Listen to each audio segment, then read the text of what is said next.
Hello, folks, and welcome to the MegaMets podcast for AEW All Out 2025. Before we get to the main cards, let's just get the pre-show matches out of the way first, which are on the Wikipedia page, not the main page. I'll pull that up now. Yeah, I waited.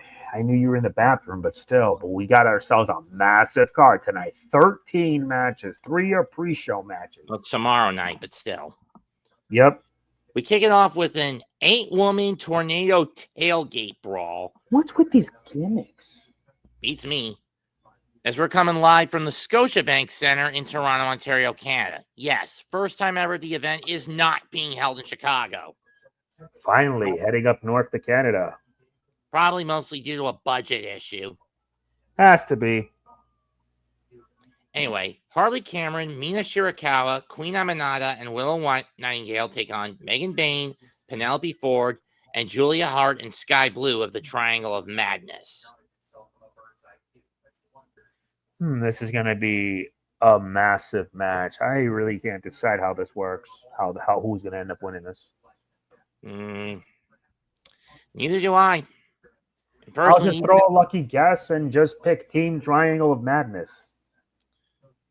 I'll go Cameron, Shirakawa, Aminata, and Willow. Just say Team Cameron, because that'll be a bit shorter. Team Cameron, fine. All right. Next up, another pre-show singles match. Daniel Garcia versus Katsuyori Shibata.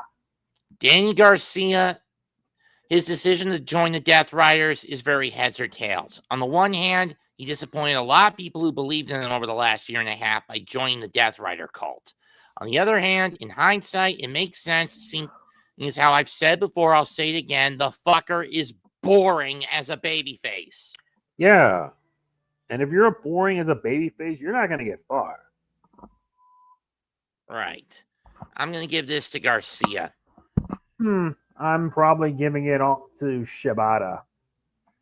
Find something different. Your turn. Tag match. The final pre-show match. The Ops of Samoa Joe and Powerhouse Hobbs take on the Workhorsemen, Anthony Davis and James D. Drake.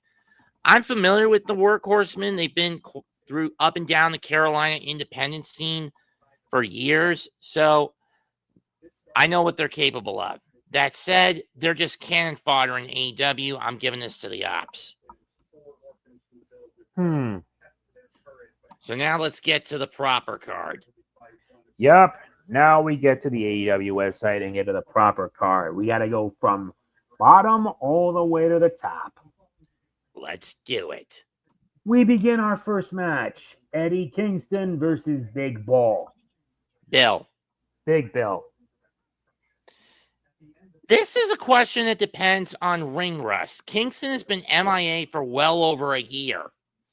You're due to the litany of injuries he stacked up as the inaugural Continental Champion, when he held the AEW Continental title, the Ring of Honor World title, and the New Japan Strong title. That's a lot of titles. But I'm just saying, we haven't seen him in 16 months in the ring. Hopefully he can get the D-Rust out of his system. That's for sure. So what are you going to pick first? You first. I'll give it to Eddie. I'm also giving it to Eddie. He needs at least something so he can get himself back on his feet. Your turn. Next up, a tag team match. Adam Copeland and Christian Cage will take on FDR. It has been years since we've seen Edge and ENC, now CNC, team up. Probably well over 2 decades at this point. But can they trust one another? We know FTR can trust each other, but still, things are bound to get hectic. You're right. It is going to get hectic, to say the least. But I say end the home crowd home with a smile on their face and give it to Cope and Cage. I'm probably also going to give it to Cope and Cage. Next up, Jon Moxley versus Darby Allin in a coffin match. Those wondering, I did prophesy this coming about when Darby came back at All In back in July. But I was hoping he would have no Death Riders to deal with. No Marine Shafir, no Wheeler Yuta, no Claudio Castagnoli. Instead, Daniel Garcia double crosses him in the fan base, and now this tips the scale slightly in the Mox's favor. But that said, I still want to see not just Moxley get beat. I want Darby to put the nails in that coffin and throw him off the stage. But I don't know if it's going to happen. Who knows? Fingers crossed, Darby Allin kills the Death Riders tomorrow afternoon. I vote for Darby Allin as well. Fingers crossed. Yeah, let's hope so. Next up on our list. Oh, this one's going to be an interesting one. Tables and Tacks. Mark Briscoe versus MJF. As we all know, MJF has taken as many pot shots at Mark specifically for Mark not living up to the legacy of his brother Jay Briscoe. Rest in peace to the big boy. I know. It still hurts that he's gone. Man, I gotta suck. And all to a drunk bitch.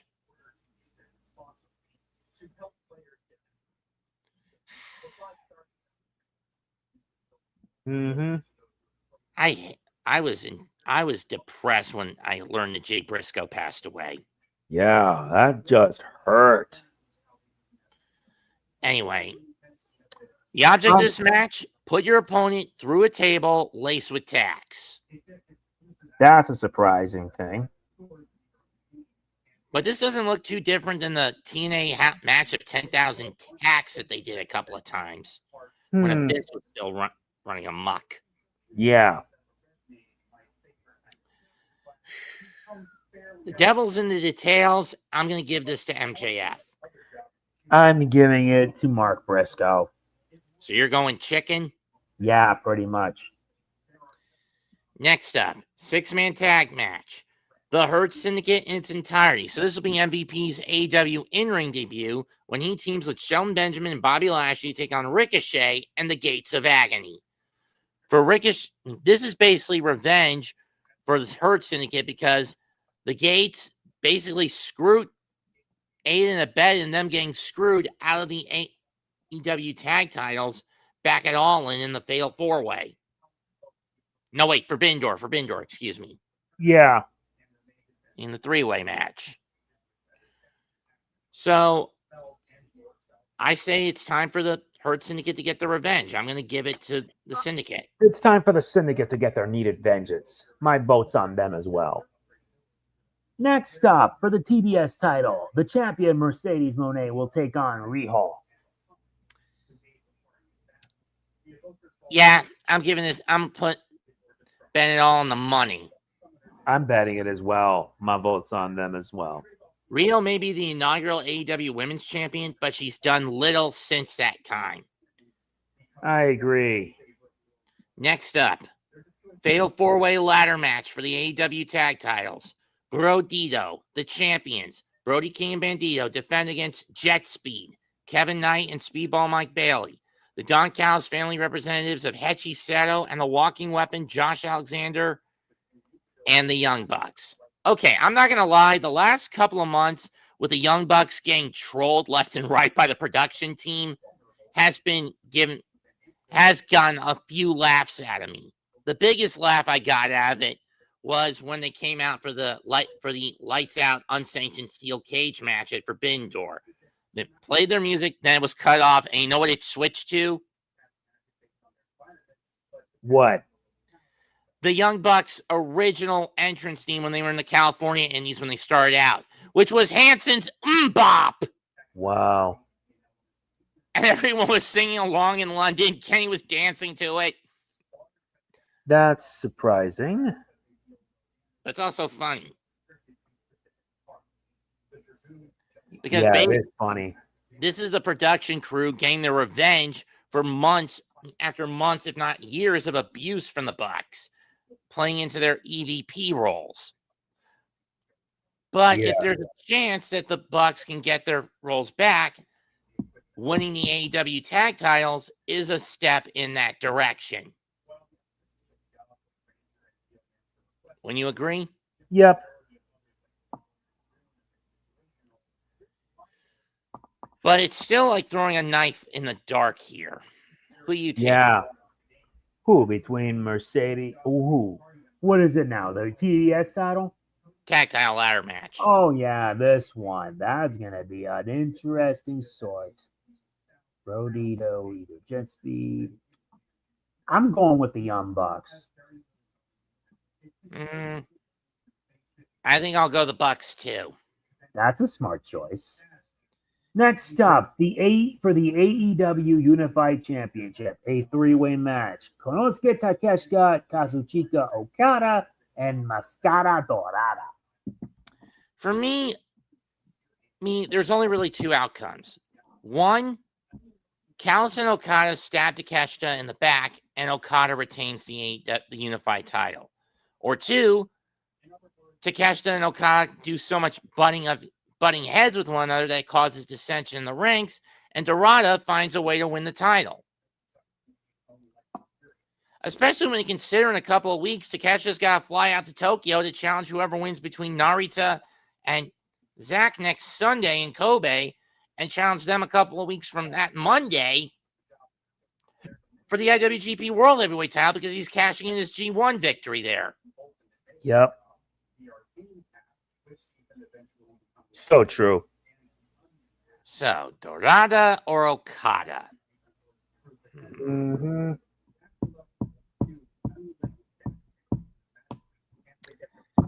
No, I'm just going to pick Okada. Same. Okay. Now we reach the semi-main.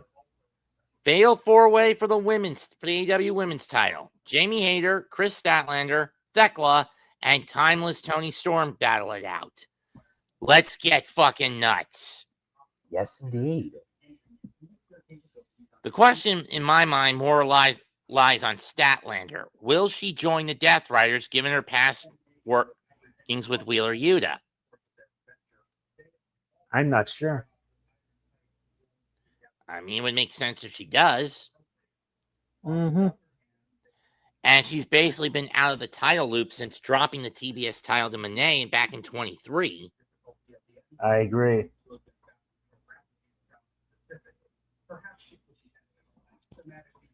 You know what? I'll go out on a limb here and make this my upset special. Chris Statlander leaves Toronto with the AEW Women's World title and brings it into the Death Riders. I agree. So, who are you going to pick for this Fatal Four? I said Statlander. I'm picking Tony Storm. Fine by me. Do the honors? Let's. The main event for the AEW World title. Hangman Adam Page versus Kyle Fletcher. With two stipulations. One, the Don Callis family is barred from ringside. And two, if Fletcher gets himself disqualified, he is stripped of the AEW TNT Championship. What a stipulation indeed. Especially when you consider how vicious the Don Callis family has gotten. Hello, Daniel Barry. Yes, they have been vicious. I mean, look what they did to Kenny Omega recently. Put him on the shelf. That gotta hurt. Granted, from what I heard, that's just basically a way to write Kenny off so he can do the Street Fighter movie. Yeah, that's probably the case.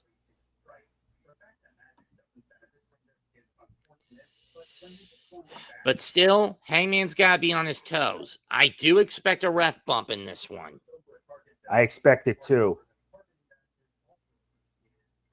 And this time he's got no backup. Swerve's out of the equation. Ospreay's out of the equation. Omega's out of the equation. Indeed. He's on his own. And the Dark Order is basically regulated to ROH status at best, non-existent in the back at worst.